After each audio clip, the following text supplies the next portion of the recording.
안녕하세요. 저는 서울에 살고 있는 39세 여성입니다. 요즘에는 TV를 대신하는 곳들이 많아져 참 좋은 것 같아요. 익명으로 제 자신을 숨기고 마치 전래동화 대나무숲 이야기처럼 사연을 보낼 수 있으니까요. 그래서 듣기만 하다 제 이야기를 보내봐요. 우리 가족에게 생겼던 일인데 이렇게 사연을 적어 보내려고 하니 참 많은 일이 있었구나 싶어요. 하나만 벌어졌어도 단편 드라마 주제 정도는 되었을 이야기를 직접 말하려고 하니 좀 부끄럽기도 하네요. 여튼 제 이야기를 해보겠습니다. 저는 화목한 가정에서 외동딸로 사랑받으며 자라왔습니다.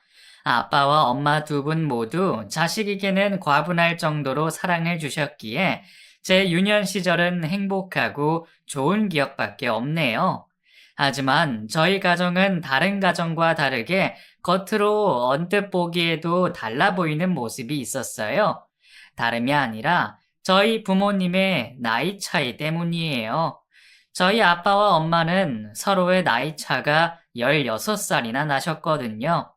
엄마의 나이가 22살 때 옆집으로 이사를 온 아빠를 보시곤 첫눈에 반하셨다고 합니다. 회사를 다니고 있던 엄마는 아빠의 출근 시간에 맞춰 평소보다 일찍이 출근을 했고, 쉬는 날이면 항상 요리를 넉넉하게 해서 옆집에 있던 아빠에게 드렸다고 해요. 시간이 지나면서 영화도 보여달라고 하고 음식도 사달라 하는 엄마를 아빤 부침성 좋은 옆집 동생으로만 생각했고요. 주변 사람들이 보기에도 나이 차이가 한참 나서 딸뻘이라고 해도 믿을 엄마가 아빠에겐 이성으로 다가오진 않았을 겁니다. 엄마의 요구를 딸 같은 동생의 응석으로만 생각했던 거죠. 엄마 나름에는 마음을 표현한 건데 아빠에겐 아무런 반응이 없자 직접적으로 엄마의 마음을 고백했다고 합니다. 물론 아빠는 엄마를 이성으로 생각해 본 적도 없고 한참 어린 나이 차로 인해서 엄마의 마음을 받아줄 수 없다고 생각했고요. 아빠의 거절에도 마음을 돌리지 않고 계속해 적극적으로 마음을 표현했던 엄마는 할아버지 할머니가 계신 댁까지 찾아가 일을 거들었다고 합니다. 도저히 말릴 수 없는 불도저 같은 엄마의 모습에 아빠가 외할아버지와 할머니에게 말려달란 말씀도 드려봤지만 엄마를 말릴 수 있는 사람은 없었다고 해요. 주변 사람의 반대로 엄마의 아빠를 향한 마음이 더 커졌다고 생각한 아빠는 일단은 만나기로 했습니다. 막상 만나기 시작하면 너무 많은 나이 차이와 여러 가지 현실의 벽 앞에 엄마 스스로 포기할 거라고 생각하셨거든요. 하지만 아빠의 생각과 다르게 엄마는 아빠와의 연애를 행복해 했다고 합니다. 갖은 방법을 써도 포기하지 않은 엄마를 만나며 아빠도 어쩔 수 없이 좋아하는 마음이 생겼나 봐요. 큰 나이 차에도 오히려 아빠보다 당당하게 연애를 하는 엄마를 사랑하지 않을 수 없었겠죠. 그렇게 다른 연인들과 다름없이 뜨겁게 사랑하던 아빠와 엄마는 결국 결혼을 하게 되었습니다. 이전 아빠를 향한 엄마의 굴하지 않던 마음을 진작에 알고 있었던 양가 할아버지 할머니라 반대는커녕 아빠가 한 살이라도 젊을 때 결혼을 보내려고 하셨죠. 어릴 때부터 귀에 못이 박힐 정도로 듣던 부모님의 사랑 이야기 때문인지 저도 제 배우자에 대한 이상향이 남들과는 어릴 때부터 달랐던 것 같아요. 이성에게 눈을 뜨는 사춘기 시절, 친구들은 다른 학교 남학생의 짝사랑이나 연예인에 대한 동경을 주제로 이야기하고 있을 때, 저는 도통 관심이 생기지 않더라고요. 같은 또래 남학생들은 너무 가볍고 진중함이 없어 보였고, TV에 나오는 연예인들은 현실성도 없고, 왠지 진실성 없는 모습으로 느껴져 관심이 가지 않았습니다. 이내 얘는 이상해. 우리랑 다르게 남자한테도 관심 없고. 이내야, 너는 그럼 도대체 어떤 남자가 이상형인 거야? 글쎄, 딱히 생각해 본 적은 없는데, 그냥 사람이 좀 진정성 있고 마음이 따뜻한 남자면 되지. 뭐? 그것밖에 없어? 얼굴은? 얼굴은 상관이 없고? 에이, 얼굴 먹고 평생을 사나. 잘생기든 못생기든 외모는 중요하지 않아. 무조건 내면이 좋은 남자였으면 좋겠어. 그런 저를 이상하게 생각하던 친구들은 제 이상형에 대해서 물어보더라고요. 애초에 생각을 해본 적도 없지만 어떤 사람을 사귀더라도 가장 중요한 건 내면이라고 생각했어요. 친구들과 다른 사람들이 보기에는 제가 말하는 이야기들이 우습게 들렸겠지만 저는 저희 부모님을 보면서 분명 그런 남자를 만날 수 있다고 생각했습니다. 그렇게 학창 시절 다른 관심이 없던 저는 학생 신분에 맞게 공부에만 집중할 수 있었습니다. 시간이 흘러 대학생이 된 저는 여전히 남자에게 관심이 가지 않았어요. 여고 시절보다는 다양한 이성과 만날 수 있었지만 하나같이 미성숙한 모습이었죠. 저보다 한참은 나이가 많은 선배들도 항상 권위적인 모습을 보여주면서 그게 남자답고 어른스럽다고 생각하는 듯 했어요. 몇 번의 다른 남성들의 고백도 받아봤지만 하나같이 진정성 없고 진중하지 못한 모습에 거절을 수차례 했습니다. 그러다 제가 대학교 3학년일 때 윤재 오빠를 만나게 되었습니다. 한 번도 마주치지 못한 선배라 저도 3학년이 되고서 처음 만나게 된 선배였죠. 가끔 과 단합을 하는 술자리에서 윤재 오빠를 아는 사람들의 이야기를 듣긴 했습니다. 야, 그럼 이내 너는 지금까지 남자친구 사귄 적이 한 번도 없는 거야? 네. 좋아하는 마음도 안 생기고 굳이 남자친구를 사귀어야 하는지 모르겠더라고요. 야, 너 같은 애가 있긴 있구나. 아, 그럼 이상형은 있어? 이상형이라기보다는 제가 그 남자에 대해서 충분히 알았으면 싶고 내면이 멋있는 사람이요.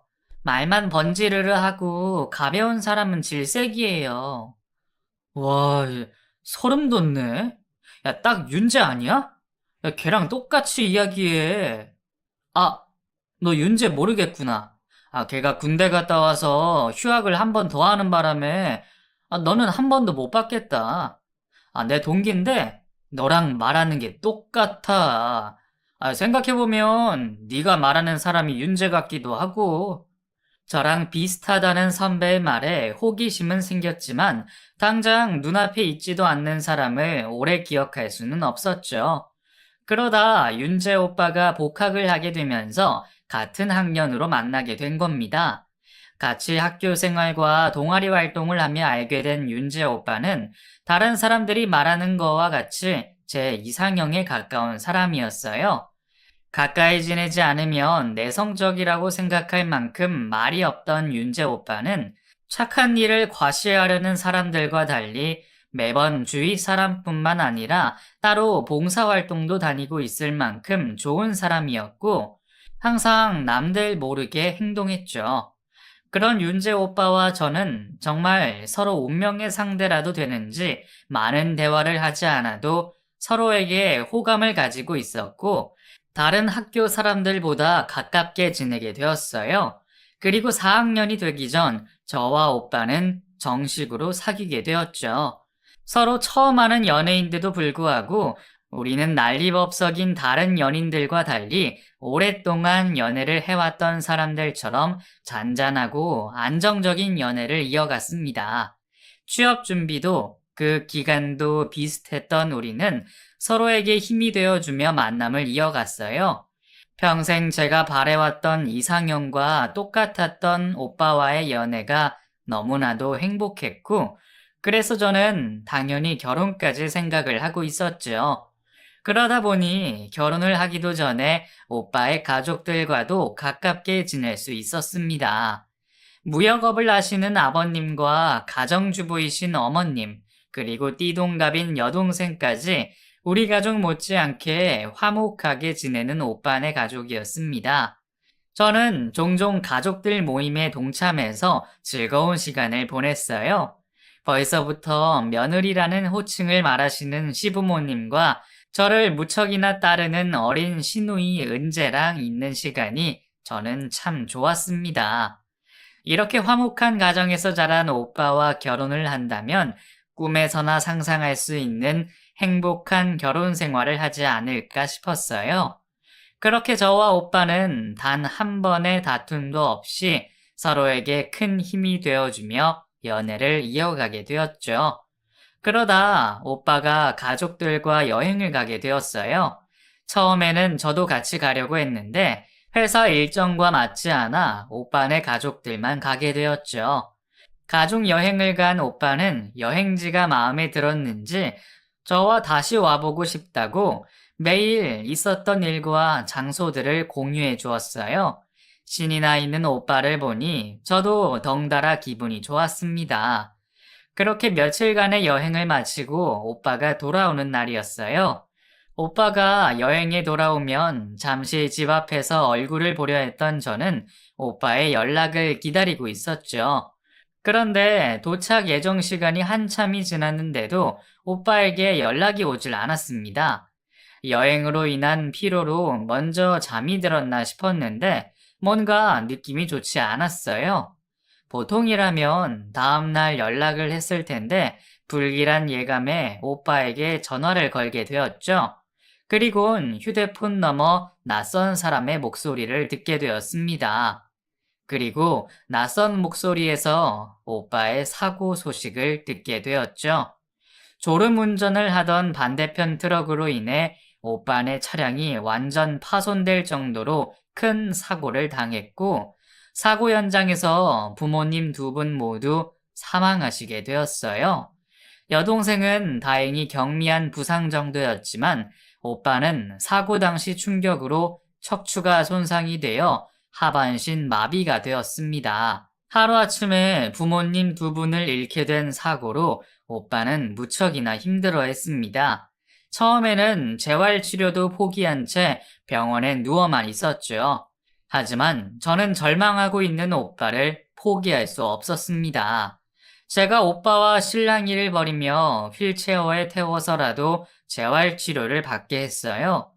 6개월을 넘게 오빠의 치료를 돕고 정신적으로도 회복할 수 있게 노력했습니다.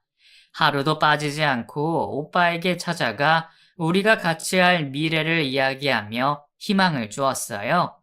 오빠도 제 노력에 보답하듯 제가 직장에 출근하여 옆에 없을 때도 스스로 재활치료도 받고 운동도 하며 다시 일어설 노력을 하고 있었습니다. 그렇게 오빠도 재활에 전념을 하게 되었고 견디기 힘든 현실이지만 다시 일어서기 위해 다 같이 노력을 하며 희망을 가지게 되었어요. 저도 몸이 불편한 오빠에게 도움을 주고자 회사에 있는 시간을 제외하곤 제 모든 시간을 오빠를 위해서 사용했어요. 오빠의 몸을 대신해 도와주는 것도 중요한 일이었지만 혼자 있는 여동생 은재를 제가 대신 돌봐줘야 했습니다. 오빠만큼이나 은재도 힘든 시간을 보내고 있었거든요. 부모님은 두 분 모두 돌아가시고 오빠는 평생 불편한 몸이 되어 있는 현실이었어요. 다 큰 성인도 견디기 힘들 현실에 한창 예민할 시기인 은재는 많이 힘들어했습니다. 저는 그런 은재를 위해서 마음껏 기댈 수 있는 좋은 언니가 되기로 했죠. 은재의 상황을 잊게 해주고자 틈틈이 신경을 썼어요. 오빠 몰래 용돈도 넣어주고 번화가에 나가 데이트 같은 일상을 즐기며 평범한 또래들이 즐기고 있을 시간을 제가 만들어주려고 했습니다. 그때는 힘들어하는 은재를 위해서 제가 무리를 해서라도 더 잘해주고 싶었거든요. 그렇게 저는 오빠를 위해서 제가 할 수 있는 모든 것을 해주고 싶었습니다. 그런데 제 노력에도 불구하고 현실적인 어려움이 있었어요. 오빠와 가족 관계에 있어 가족이 아닌 여자친구이다 보니 사실상 남이라 제대로 할 수 있는 게 없더라고요. 제가 대신 수속을 밟으려 해도 무엇 하나 쉽지가 않았어요. 현실적으로 남이라고 공표되어 있으니 이게 참 불편하고 싫더라고요. 그리고 몸이 불편해지고 나서도 변함없이 맑고 진정성 있는 오빠를 보니 제 평생을 이 사람과 같이 해도 후회가 없을 거란 확신이 들었습니다. 그런 제 마음을 언제 표현해야 할지 고민하던 차에 오빠가 먼저 제게 이 상황을 이야기했어요.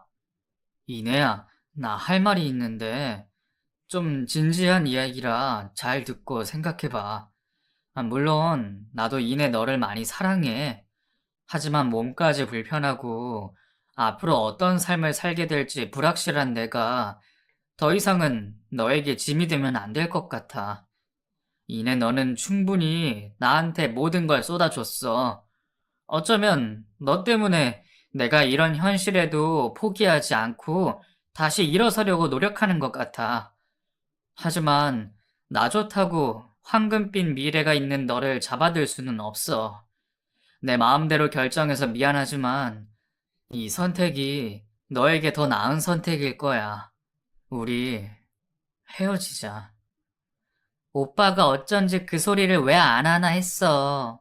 오빠가 그렇게 말하면 내가 옳다구나 하고 도망이라도 갈 것 같아? 내가 그런 사람이었으면 진작에 도망가서 다른 사람이랑 있지. 내가 어디 다른 데 가서 오빠만한 사람을 만날 수나 있을 것 같아? 그렇게 말하면 속은 좀 편해서 말하는 거야? 속이라도 편하면 이번까지는 내가 봐줄 테니까 다음부터는 말도 꺼내지 마. 이내야, 네가 아직 어려서 그러는 거야. 나랑 옆에 있으면 너만 손해보게 된다고. 나야 이미 불편하게 된 몸인데 어쩌겠어. 그런데 너는 아니잖아. 괜히 나 때문에 너까지 힘든 삶을 살 필요 없어. 됐어. 어차피 병원에서 이야기 듣고 마음 먹었던 일이야. 애초에 말했지. 난 오빠 외면이 아니라 내면을 사랑한다고. 몸이 불편해도 오빠는 예전과 다르지 않아. 나이 먹어서 내가 할머니 돼서 몸 불편해지면 그땐 오빠가 날 버릴 거야? 아니잖아. 안 그래도 언제 이야기해야 하는지 고민했는데 분위기는 이상하지만 여기서 결정하자. 여자친구로 사는 게 너무 불편한 게 많아. 나랑 결혼해줘. 아니, 됐어. 우리 결혼하는 거야. 알았지? 오빠의 마음을 모르는 것도 아니고 몸이 불편한 사람의 아내로서의 삶이 제 상상보다 얼마나 힘든 길인지도 예상이 되었습니다. 하지만 제 마음은 앞으로 힘들더라도 오빠와 함께 하라고 하고 있었어요.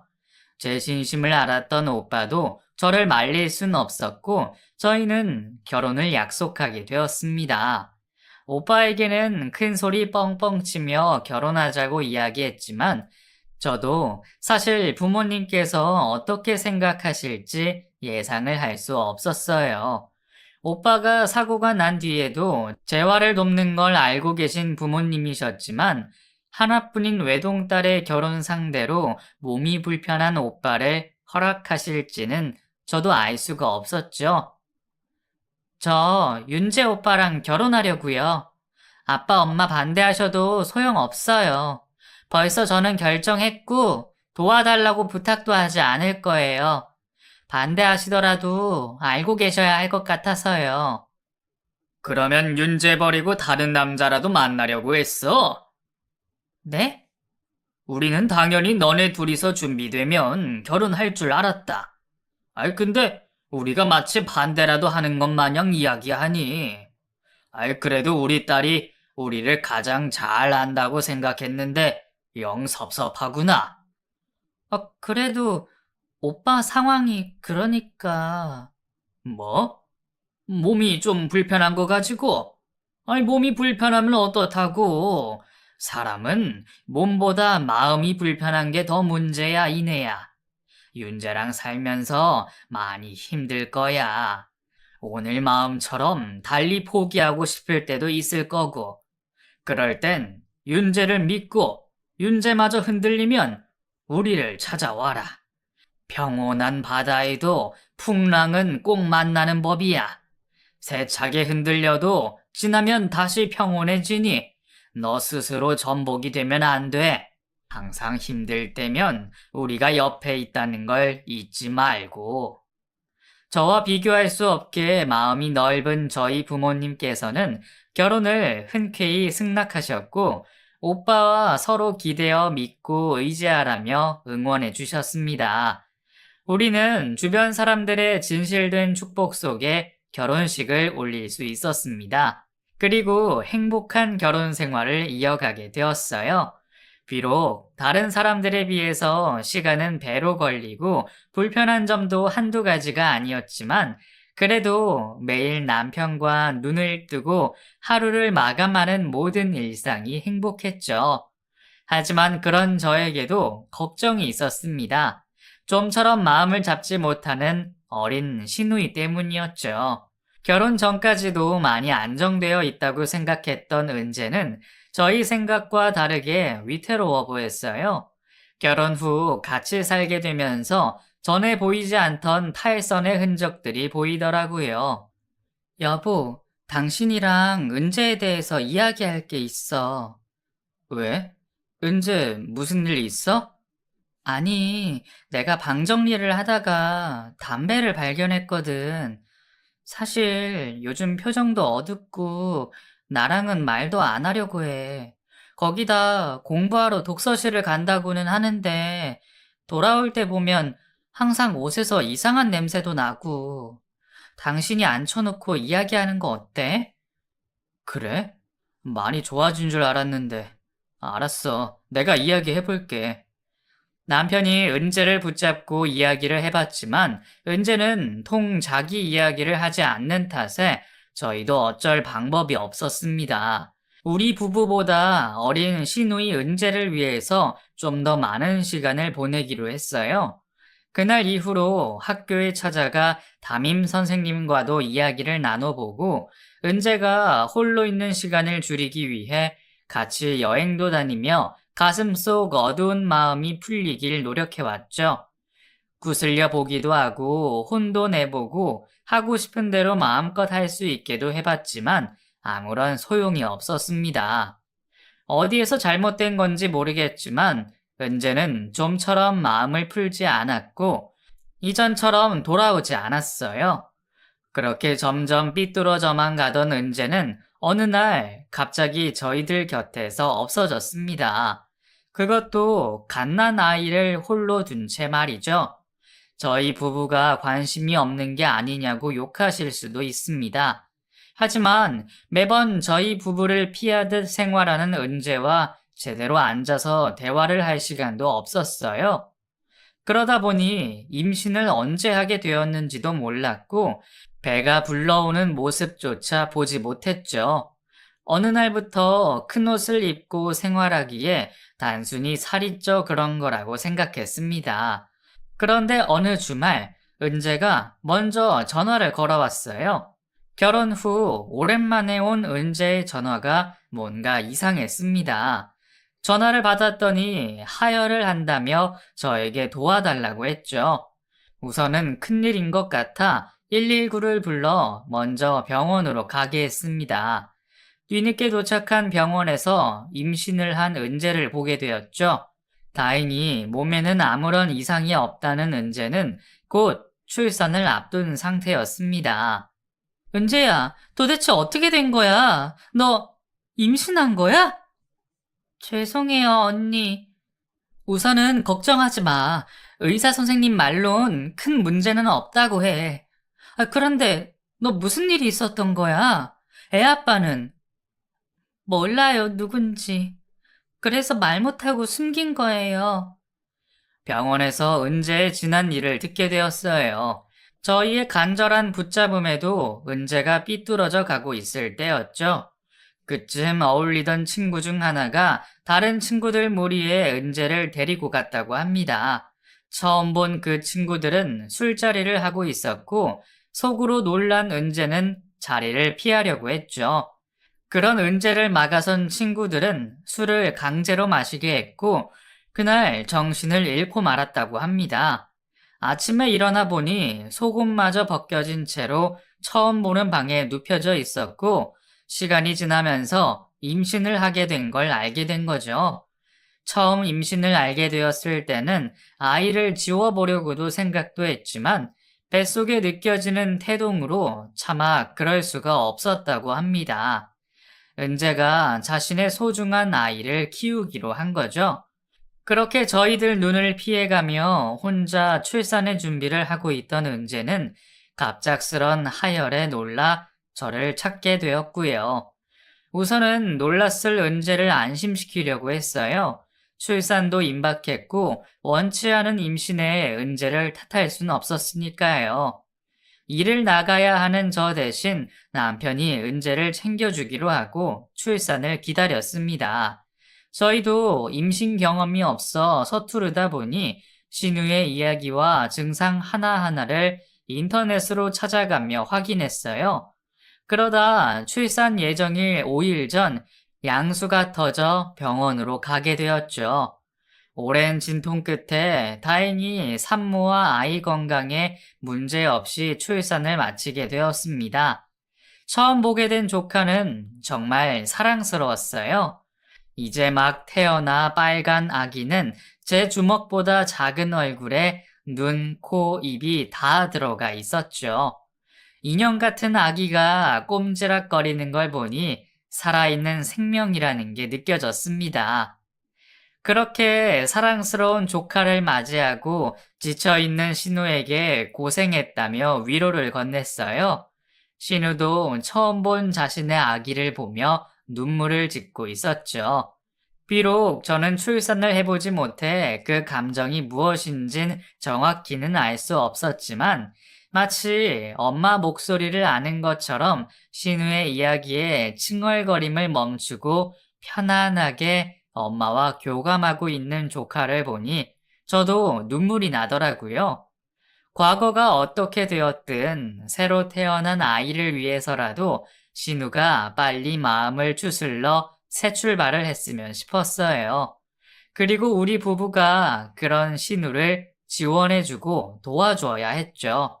그렇게 뜻깊은 날을 맞이하고 신우가 병원에서 회복을 하고 있었을 때였습니다. 저는 직장에 출근하게 되었고 남편은 잠시 통화를 하게 되어 잠든 신우를 병실에 두고 나와 있었죠. 그런데 통화를 마치고 나온 사이 신우가 쥐도 새도 모르게 사라진 겁니다. 병원 데스크에 있던 간호사도 못 봤다고 했어요. 혹시 다른 층 화장실이라도 갔을까 병원 관계자와 함께 남편이 병원 이곳저곳을 찾아다녔지만 어디에도 신우의 모습은 보이지 않았죠. 나중에 CCTV를 확인해 보니 남편의 여벌 옷을 입고 병원을 나서는 신우가 찍혀 있었습니다. 처음 우리는 근처에 있을 신우를 찾아다녔어요. 아이를 버리고 도망갔다는 배신감보다는 아직 몸조리도 못한 신우가 걱정이 되었거든요. 견디기 힘들 현실에 잠시 이성을 잃어 도망갔다고 생각한 저는 평소 신우이와 친하게 지내던 친구들을 찾아다니며 신우를 수소문하고 다녔습니다. 그런데 마음을 먹고 사라진 건지 좀처럼 작은 소식과 단서조차 나오지 않았습니다. 흘러가는 시간에 우리 부부도 결국은 신우가 돌아오지 않는다는 걸 인정할 수밖에 없었어요. 이런 상황에 많은 것이 고민이 되었습니다. 출생신고를 하며 우리 친자식으로 입양하여 키워야 하는지, 언젠가는 돌아올 신우와 혼란스러울 조카를 생각해 신우의 아이로 해야 할지 고민이 되었죠. 결국 우리는 조카 상은이를 우리의 아이로 키우기로 했습니다. 사실 저희 부부는 자연스럽게 아이를 가지기 힘든 현실에 임신을 포기하고 있었어요. 물론 시험관 시술을 통해 가질 수도 있었지만 몸이 불편한 남편 대신에 제가 가게를 책임지었던 터라 현실적으론 임신을 한다는 게 힘들었거든요. 그런 우리 부부에게 선물처럼 나타나준 상은이를 친딸처럼 키우기로 했습니다. 아이를 키우게 될 거라 상상도 못했던 초보 엄마였던 저는 뒤늦게 엄마의 자격을 갖추기 위해 밤낮으로 애를 썼습니다. 물론 남편이 있어줘서 가능했지만요. 우리 부부는 저희 부모님 외에도 인터넷 육아 사이트와 카페를 찾아다니며 아이를 키우는 공부를 했었어요.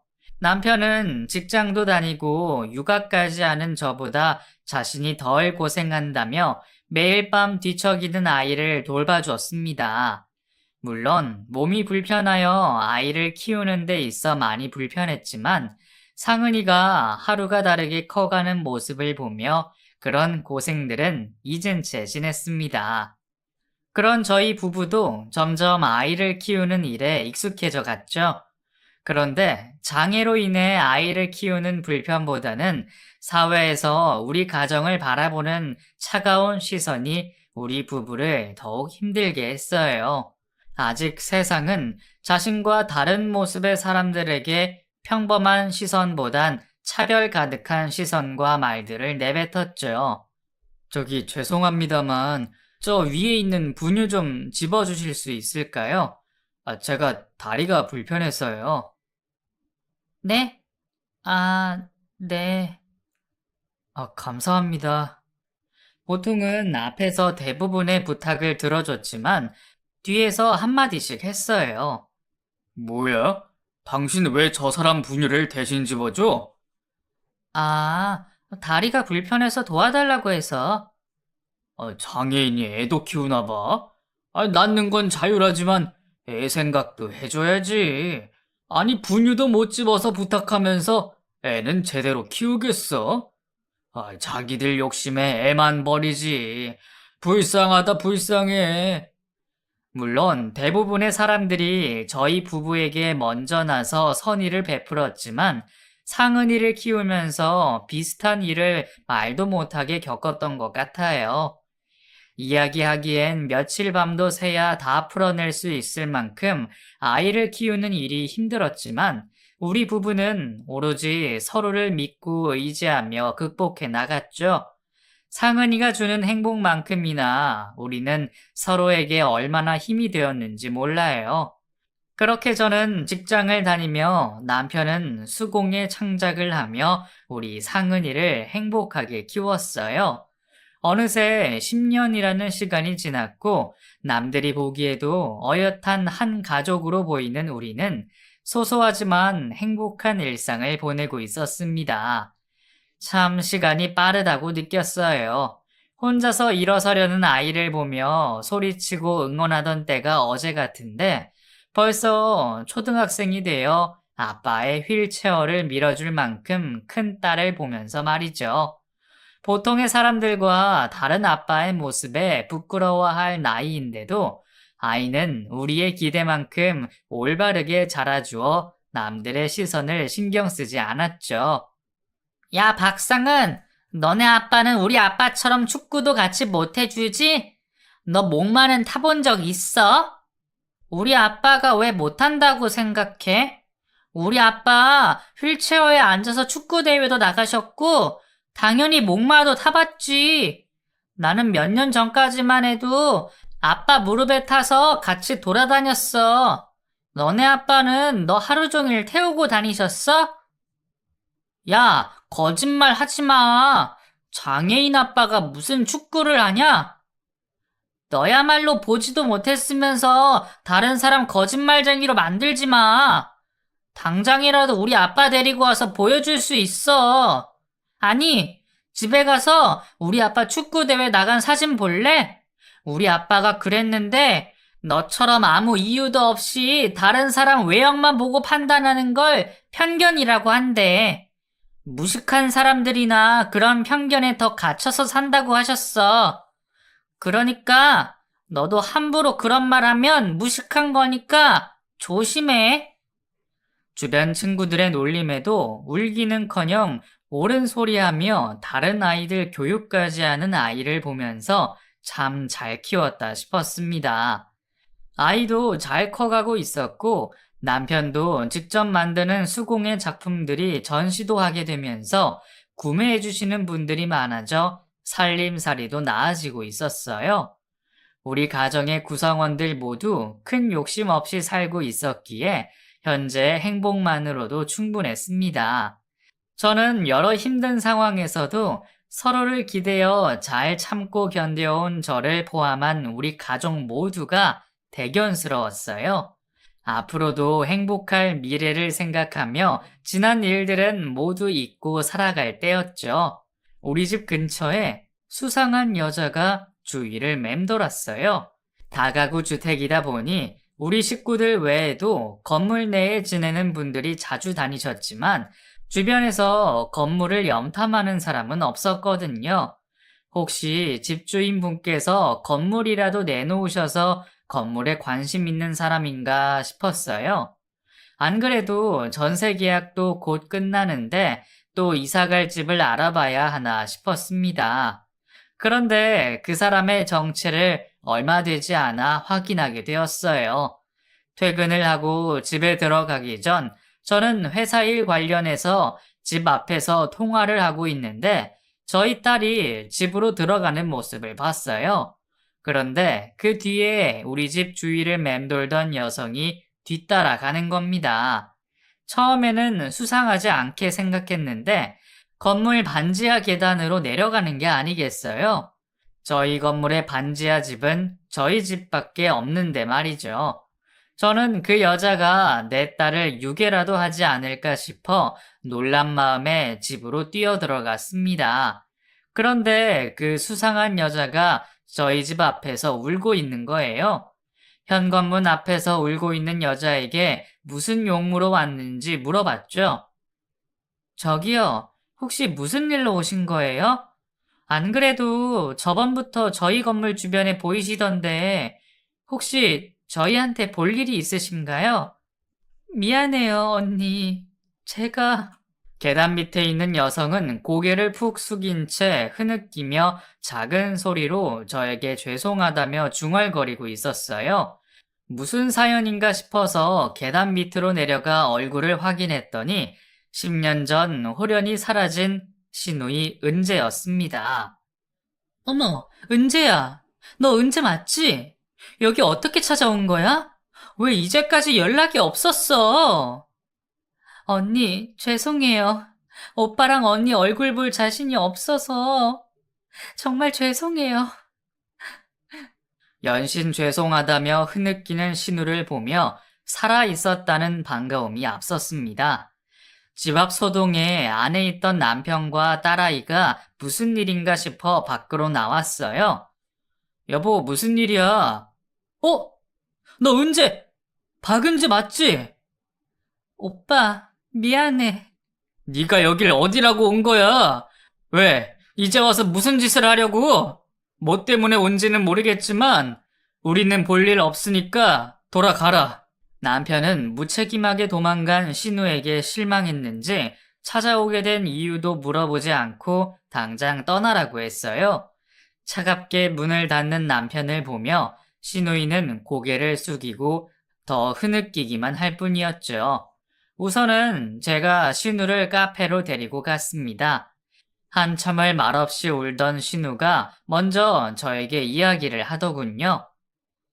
미안해요, 언니. 제가 무책임하게 딸을 낳고 없어져서 많이 힘드셨죠? 도대체 무슨 일이 있었던 거야? 무슨 말이라도 해주고 없어져야지. 아니, 살아있다고 연락이라도 했어야지. 죄송해요. 그때는 제가 머리가 어떻게 되었나 봐요. 애를 낳기 전까지는 잘 키워보려고 했는데 막상 낳고 보니까 무서웠어요. 아직 어린 나이에 남편도 없이 혼자서 애를 책임지려니까 아무것도 모르는 내가 어떻게 키워야 하나 무섭더라고요. 그래도 오빠랑 언니라면 잘 키워주지 않을까 하고 제가 도망간 거예요. 그러면 우리한테 말이라도 했어야지. 우리가 신우 혼자 키우게 놔뒀겠어? 애를 위해서라도 잘 키울 생각을 해야지. 무섭다고 도망을 가? 아무리 어리다고 하지만 신우 정말 너무한 거 아니야? 죄송해요, 언니. 입이 10개라도 할 말이 없어요. 다 제 잘못 맞아요. 그래서 10년이나 지났는데 왜 온 거야? 이제 와서 상은이라도 데려가겠다고? 아니에요, 언니.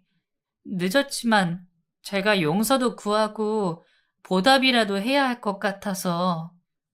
신우는 많이 늦었지만 지금이라도 자신이 저지른 모든 잘못을 사과하고 싶다고 했습니다. 그러면서 자신이 어떻게 살아왔는지 이야기해줬어요. 무서운 마음에 도망치듯 나온 신우는 저희가 모르는 친구의 집에서 지내게 되었답니다. 몸을 회복하면서 자신이 어떻게 살아가야 할지 많은 고민을 했다고 해요. 처음에는 다시 집으로 돌아가려고 생각도 했지만 도망간 자신을 원망할 저희가 무서워 포기했다고 해요. 배운 것도 없고 아는 사람이라곤 또래 친구들밖에 없었던 신우는 매일 친구 집 앞 놀이터에서 멍하니 시간을 보냈다고 합니다.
그러다 눈에 들어온 것이 건물 청소를 하는 사람들이었어요.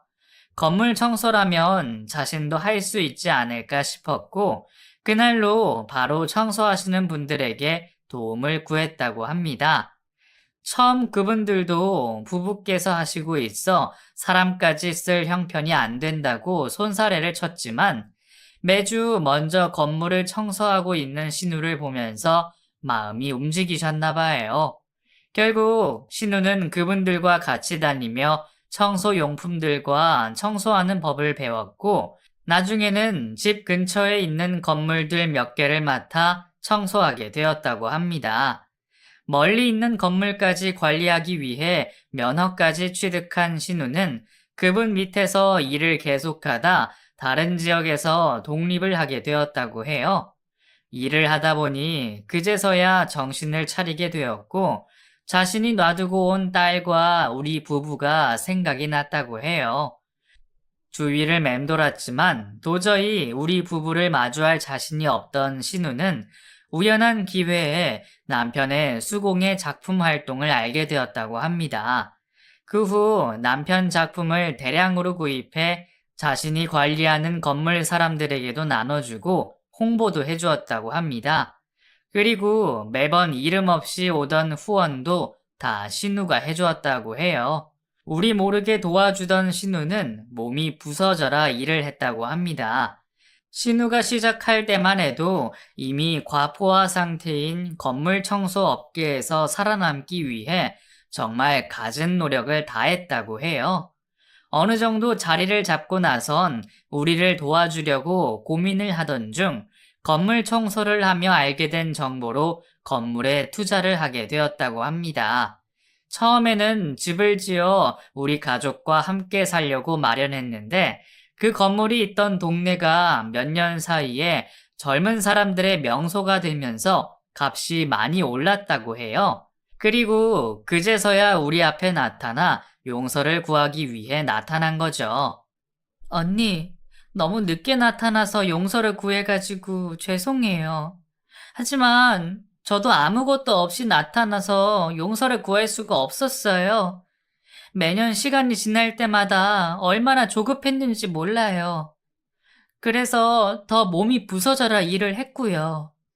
지난 10년이라는 시간과 제가 도망가면서 느끼신 배신감까지 이 모든 걸 제가 되갚을 수는 없겠지만 일부는 보답이라도 할 수 있을 것 같아서 나타나게 된 거예요.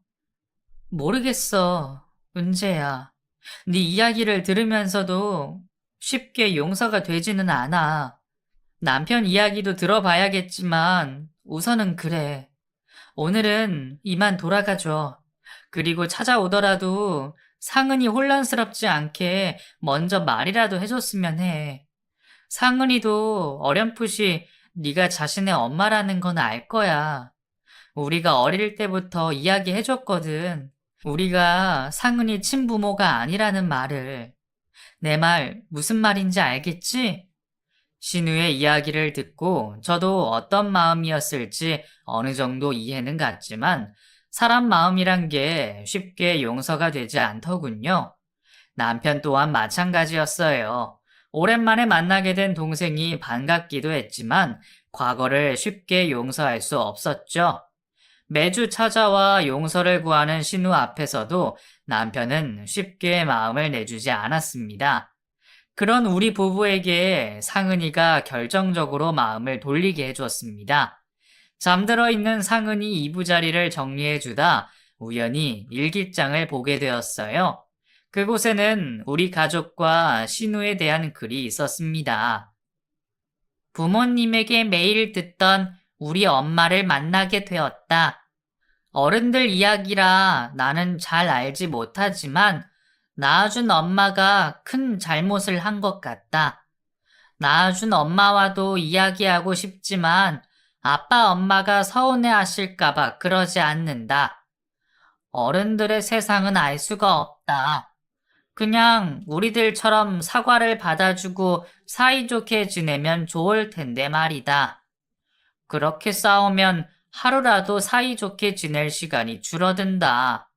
아이의 일기장을 보니 어린 상은이가 우리 부부보다 더 낫구나 싶었어요.